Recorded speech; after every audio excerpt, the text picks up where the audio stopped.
Құрметті достар, Бұқар жырау орталықтандырылған кітапхана жүйесі және өңдеу секторының ұйымдастыруымен демеу берер адамдар атты челленджіне Көкпекті ауылдық модельді кітапханасы қатысады. Челлендж мақсаты кітапханаға оқырмандардың назарын аудару, оқуға деген қызығушылықтарын арттыру және оқу мәдениетін насихаттау. Мен Рахимкулова Гүлжан Амантайқызы өз меншік кітапхана қорымнан Гүлнар Сұлтанбаева мәңгілік өнер ою-өрнек тарихы кітабын Көкпекті ауылдық модельді кітапханасына жолдаймын.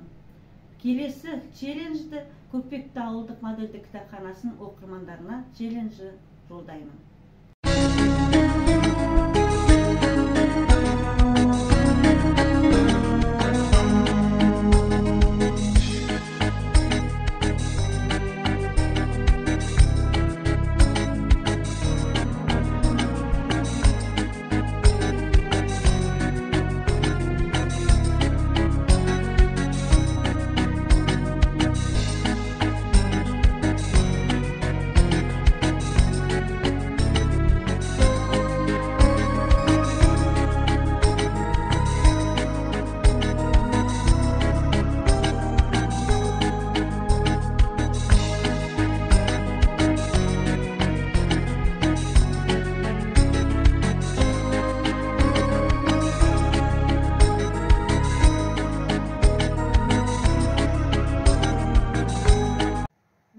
Гүлжауһар Көкпекті ауылдық модельдік кітапханасының оқырмандарынан челленджді қабылдап алдым.